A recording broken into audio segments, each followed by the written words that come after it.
اس دنیا سے پہلے کا جہان کیسا تھا؟ حضرت آدم علیہ السلام سے پہلے دنیا میں کیا تھا؟ یہ وہ سوال ہیں جو ہم سب کے ذہن میں آتے ہیں کہ کائنات میں انسانوں کے بسنے سے پہلے آخر کیا تھا۔ ایک صحابی نے حضور پاک صلی اللہ علیہ وآلہ وسلم سے سوال کیا، اے اللہ کے رسول، زمین اور آسمانوں کو پیدا کرنے سے پہلے ہمارا پروردگار کہاں تھا؟ آپ صلی اللہ علیہ وآلہ وسلم نے فرمایا کہ تب اللہ کے سوا اور کچھ نہیں تھا۔ پھر اس نے پانی پر اپنا عرش بنایا، گویا یہ اس کائنات کی ابتدا تھی۔ پھر اللہ نے قلم کو پیدا کیا، اس کو حکم دیا کہ لکھ۔ قلم نے اللہ تعالیٰ کے حکم سے اور اس کے علم سے قیامت تک ہونے والا سب کچھ لوح محفوظ میں لکھ دیا، اور اس کے بعد آسمان اور زمین کی 6 دن میں تخلیق کی گئی۔ اس کی جو ترتیب ہمیں روایات سے ملتی ہے وہ کچھ یوں ہے کہ اللہ تعالیٰ نے ہفتے کے دن مٹی یعنی زمین کو پیدا کیا۔ جب اللہ نے زمین بنائی تو وہ کانپنے لگی۔ پھر اللہ نے اتوار کو اس میں پہاڑ بنائے زمین کو سہارا دینے کے لیے، ایسے جیسے اس میں کیل ٹھونک دیے۔ اس سے زمین ساکن ہو گئی۔ پیر کے دن اس میں درخت اگائے، منگل کے دن تکالیف، مصیبتیں، جراثیم اور بیماریاں بنائیں۔ بدھ کے دن نور کو پیدا کیا گیا۔ جمعرات کو زمین پر چوپائے یعنی جانور بنائے اور انہیں زمین پر پھیلا دیا، اور پھر جمعہ کے دن کی آخری گھڑیوں میں یعنی عصر کے بعد آدم علیہ السلام کو پیدا فرمایا۔ گویا اللہ تعالیٰ نے انسان کی پیدائش سے پہلے اس کی آسائشوں کے لیے زمین اور ضرورت کی تمام اشیاء پیدا فرما دی تھی، یعنی مخلوق کی ابتدا میں آخری نمبر پر انسان کو پیدا کیا گیا، اور نسل انسانی میں سب سے پہلی تخلیق حضرت آدم علیہ السلام کی تھی۔ وہ تمام انسانوں کے باپ ہیں۔ انسانوں کی پیدائش سے پہلے فرشتوں اور جنوں کی تخلیق بھی ہو چکی تھی۔ فرشتے اللہ تعالیٰ کی وہ مخلوق ہیں جن کا اصل ٹھکانہ آسمان ہے، اور وہ زمین والوں کے ساتھ استغفار کرتے ہیں۔ فرشتوں کو نور سے پیدا کیا گیا، جبکہ جنوں کی پیدائش آگ سے کی گئی، اور انسانوں کی تخلیق مٹی سے ہوئی۔ ابلیس جو کہ شیطان تھا، وہ فرشتوں میں سے نہیں بلکہ جنوں میں سے تھا، اور اس کی تخلیق بھی آگ سے کی گئی۔ کچھ روایات سے پتہ چلتا ہے کہ آدم علیہ السلام سے 2000 سال پہلے جنات پیدا کیے گئے، اور جب وہ فتنہ فساد میں حد سے زیادہ آگے بڑھ گئے تو اللہ تعالیٰ نے ان کی طرف فرشتوں کا ایک لشکر بھیجا۔ ان میں خوب مارکہ آرائی ہوئی، اور اس میں فرشتوں نے جنوں کو تہس نہس کر دیا، اور وہ سمندروں کے جزیروں میں پناہ لینے پر مجبور ہو گئے، اور آج تک یہاں ان کے رہنے کی جگہ یہی جزیرے ہیں۔ ابلیس یعنی شیطان جو کہ جنات کا سردار ہے، اس کا ایک تخت ہے، اور وہ تخت پانی پر ہے۔ ابلیس کا اصل نام عزازیل تھا، اور اس کی نافرمانی کے بعد اسے ابلیس کا نام دیا گیا۔ ابلیس کا وہ تخت حقیقتاً کس جگہ پر ہے یہ ہم نہیں جانتے۔ اللہ تعالیٰ نے جب انسان کو زمین کے ذریعے آباد کرنا چاہا تو انسان کی تخلیق فرمائی، کیونکہ جنوں میں انسان جتنی فہم و ریاست نہیں تھی۔ کہا جاتا ہے کہ جنوں میں سب سے زیادہ علم رکھنے والا جن انسانوں میں ایک 10 سالہ بچے کے برابر علم رکھتا ہے۔ اللہ نے انسان کی تخلیق کر کے اس میں روح پھونکی۔ پھر اللہ تعالیٰ نے فرشتوں سے فرمایا، میں زمین پر اپنا ایک نائب بنانے والا ہوں۔ فرشتوں نے اللہ سے پوچھا کہ ایسی مخلوق کو کیوں پیدا کرتا ہے جو زمین پر فساد کرے، خون بہائے، جبکہ ہم ہر وقت تیری تعریف اور پاکیزگی بیان کرتے ہیں۔ جس پر اللہ تعالیٰ نے فرمایا، جو کچھ میں جانتا ہوں وہ تم نہیں جانتے۔ فرشتوں کے اس سوال کے 2 مقاصد تھے۔ پہلا یہ کہ یہ بھی جنوں کی طرح زمین پر فساد کریں گے، دوسرا یہ کیا ہم میں سے تیری عبادت میں کوئی کوتاہی ہوئی ہے۔ بہرحال جب اللہ تعالیٰ نے آدم کو پیدا کیا تو زمین سے مٹی لانے کا حکم دیا، پھر اللہ کے پاس اس کے حکم کے مطابق مٹی لائی گئی۔ وہ مٹی اللہ تعالیٰ نے پوری زمین سے اٹھوائی تھی۔ یہی وجہ ہے کہ آدم کی اولاد میں زمین کے رنگ کے مطابق بھی ظاہر ہوئی ہے، یعنی بعض لوگوں کے چہرے سرخ ہیں، بعض کے سفید، بعض سیاہ اور بعض درمیانے ہیں۔ اس مٹی کو پانی سے تر کیا گیا تو یہ تین بن گئی۔ قرآن مجید میں بعض جگہ انسان کی تخلیق کے لیے تراب کا لفظ آیا ہے، یعنی خشک مٹی، اور بعض دفعہ تین کا لفظ آیا ہے، اس کا مطلب ہے تر یا بھیگی ہوئی مٹی۔ جب پانی کو مٹی سے بھگویا گیا تو وہ لیسدار ہونا شروع ہو گئی۔ پھر اللہ تعالیٰ نے خود اپنے مبارک ہاتھوں سے مٹی سے انسان کا ڈھانچہ تیار فرمایا۔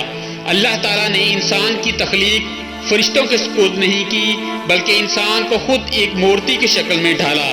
اس کے بعد ایک مقررہ مدت تک اس کو چھوڑے رکھا، یہاں تک کہ وہ گیلی مٹی خشک ہو گئی اور اس کا رنگ سیاہ ہو گیا اور اس میں سے بدبو آنے لگی، تو وہ خشک ہو کے کھنکھناتی ہوئی مٹی بن گئی اور آخر میں آگ پر پکی ہوئی مٹی کی صورت اختیار کر گئی، جیسے قرآن پاک میں فخار کہا گیا ہے۔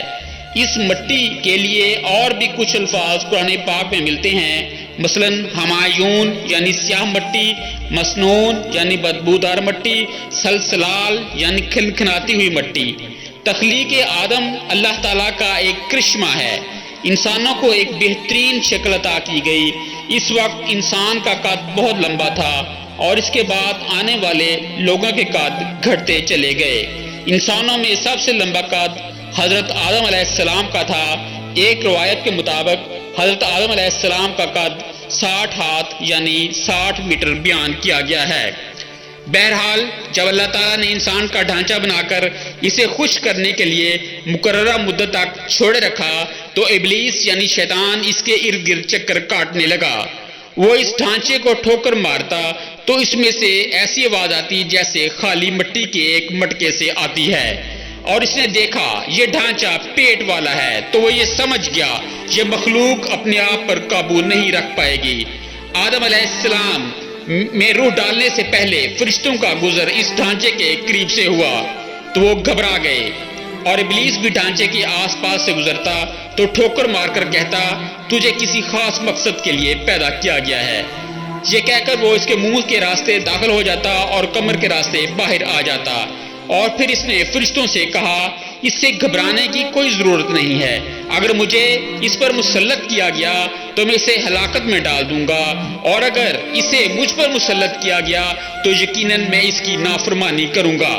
یعنی ابھی آدم علیہ السلام میں اللہ تعالیٰ نے روح بھی نہیں پھونکی تھی، تب سے ابلیس کی انسان سے دشمنی اور عداوت واضح تھی۔ پھر اللہ تعالیٰ نے حضرت آدم علیہ السلام میں اپنی روح پھونکی۔ جیسے ہی روح اس مجسمے میں سر کی طرف سے داخل کی گئی تو آدم علیہ السلام کو چھینک آ گئی۔ فرشتوں نے آدم علیہ السلام سے کہا آپ الحمدللہ کہیے۔ اللہ تعالیٰ نے فرمایا کہ تجھ پر تیرا رب رحم فرمائے۔ جب روح ان کی آنکھوں میں داخل ہو گئی تو آنکھوں نے جنت کے پھلوں کو دیکھا تو غور و فکر کرنے لگے۔ پھر روح پیٹ میں داخل ہوئی تو کھانے کی طلب ہوئی، یعنی روح کو ابھی ٹانگوں تک پہنچنا ہی تھا کہ کھانے کی خواہش محسوس ہونے لگی۔ حضرت آدم علیہ السلام میں روح پھونک دی گئی تو اللہ تعالیٰ نے ان کی پشت مبارک پر ہاتھ پھیرا، جس سے قیامت تک آنے والے تمام انسان باہر آ گئے۔ آدم علیہ السلام کی تمام اولاد ان کے سامنے ظاہر ہو گئی۔ یہ بات قرآن و حدیث سے بھی واضح ہے۔ پھر اللہ نے اولاد آدم سے انہی کے بارے میں اقرار لیا کہ کیا میں تمہارا رب نہیں؟ تو تمام انسانوں نے جواب دیا کہ ہم اقرار کرتے ہیں کہ تو ہی ہمارا رب ہے۔ اللہ تعالیٰ نے آدم علیہ السلام میں روح پھونک کر فرشتوں اور جنوں سے انسان کو سجدہ کرنے کا حکم دیا۔ ابلیس کے علاوہ سب نے حضرت آدم علیہ السلام کو سجدہ کیا۔ اللہ تعالیٰ نے ابلیس سے پوچھا تجھے کس چیز نے سجدہ سے روک دیا؟ تو اس نے جواب دیا کہ تو نے مجھے آگ سے پیدا کیا ہے اور اسے مٹی سے، گویا میں اس سے بہتر ہوں۔ اللہ تعالیٰ نے اس کی سرکشی پر اسے سزا دیتے ہوئے فرمایا تو جنت سے اتر جا، تجھے کوئی حق حاصل نہیں کہ جنت میں رہ کر تو تکبر کرے۔ ابلیس نے جواب میں کہا مجھے قیامت تک مہلت دے دیجئے، اتنی لمبی عمر دے دیجئے کہ قیامت تک مجھے موت نہ آئے۔ اللہ تعالیٰ نے فرمایا تجھے ایک وقت مقررہ تک مہلت دے دی گئی ہے۔ پھر ابلیس نے کہا میں قسم کھاتا ہوں میں انسانوں کی گمراہی کے لیے تیرے سیدھے راستے پر بیٹھ جاؤں گا، پھر میں ان کے آگے سے، پیچھے سے، دائیں سے، بائیں سے ان کے پاس آؤں گا اور تو انہیں شکر گزار ہرگز نہیں پائے گا سوائے ان کے جو تیرے مخلص بندے ہوں گے، اور وہ میرے بہکاوے میں نہیں آئیں گے۔ پھر اللہ نے اسے ذلیل و خوار کر کے اسے وہاں سے نکال دیا اور فرمایا ان میں سے جو شخص بھی تیرا حکم مانے گا میں ایسے تمام لوگوں کو جہنم سے بھر دوں گا اور میرے بندوں پر تیرا کوئی غلبہ نہیں ہوگا۔ اس طرح یہ واضح ہوا کہ سب سے پہلا گناہ تکبر تھا، اس لیے علماء کرام کے مطابق تمام گناہوں کی جڑ تکبر ہے۔ اللہ نے آدم علیہ السلام کو جاہل نہیں بلکہ علم والا پیدا کیا تھا۔ جب اللہ تعالیٰ نے حضرت آدم علیہ السلام میں مکمل روح ڈال دی تو وہ اپنے پیروں پر کھڑے ہو گئے، تو اللہ نے انہیں حکم دیا کہ جاؤ فرشتوں کی جماعت کو السلام علیکم کہو۔ حضرت آدم علیہ السلام کے جواب میں انہوں نے وعلیکم السلام کہا۔ اللہ تعالیٰ نے فرمایا یہ تیرا اور تیری اولاد کا آپس میں ایک دوسرے کو تحفہ اور ہدیہ ہے۔ اللہ تعالیٰ نے حضرت آدم علیہ السلام کو ابتدا میں ہی تمام نام سکھا دیے اور وہ اللہ تعالیٰ کے حکم سے آسمان اور زمین کی ہر چیز اور اس کا استعمال جانتے تھے۔ اللہ تعالیٰ نے ان تمام چیزوں کے نام جب فرشتوں سے پوچھے تو وہ چیزوں کے نام نہیں جانتے تھے۔ حضرت آدم علیہ السلام نے ان تمام چیزوں کے نام بتائے، تب اللہ تعالیٰ نے فرشتوں سے فرمایا کیا میں نے تمہیں نہیں کہا تھا کہ جو میں جانتا ہوں وہ تم نہیں جانتے؟ پھر ایک روز جب حضرت آدم علیہ السلام سو رہے تھے اللہ تعالیٰ نے ان کی بائیں پسلی سے اماں حوا کو پیدا فرمایا اور انہیں حضرت آدم علیہ السلام کا ہم سفر بنایا۔ جب حضرت آدم علیہ السلام بیدار ہوئے تو انہوں نے اماں حوا کو پاس بیٹھے دیکھا تو انہوں نے پوچھا تم کون ہو؟ انہوں نے جواب دیا میں عورت ہوں۔ حضرت حوا قیامت تک آنے والی تمام عورتوں میں خوبصورت تھی۔ حضرت آدم علیہ السلام اور حضرت حوا دونوں جنت میں رہتے تھے۔ انہیں نور کا لباس پہنایا گیا۔ جب ابلیس نے انہیں گمراہ کرنا شروع کیا اور اللہ تعالیٰ نے جس درخت کے پاس انہیں جانے سے منع فرمایا تھا شیطان نے انہیں وہی کھانے پر مجبور کر دیا اور اس پر جھوٹی قسمیں بھی کھائیں۔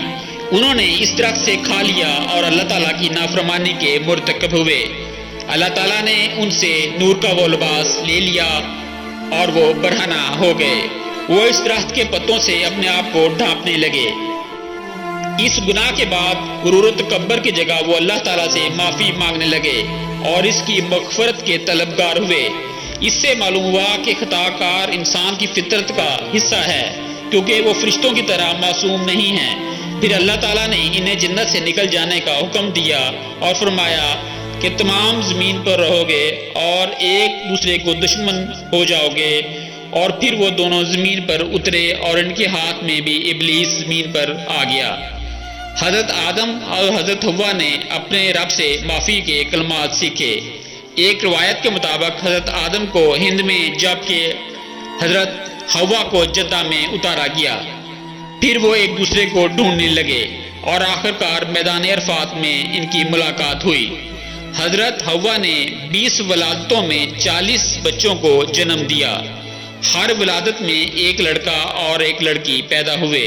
سب سے پہلا جوڑا قابیل اور ان کی بہن کمین کا تھا، اور اس طرح زمین پر نسل انسانی کی افزائش شروع ہو گئی۔ مزید معلومات کے لیے ہمارے چینل کو سبسکرائب کیجیے۔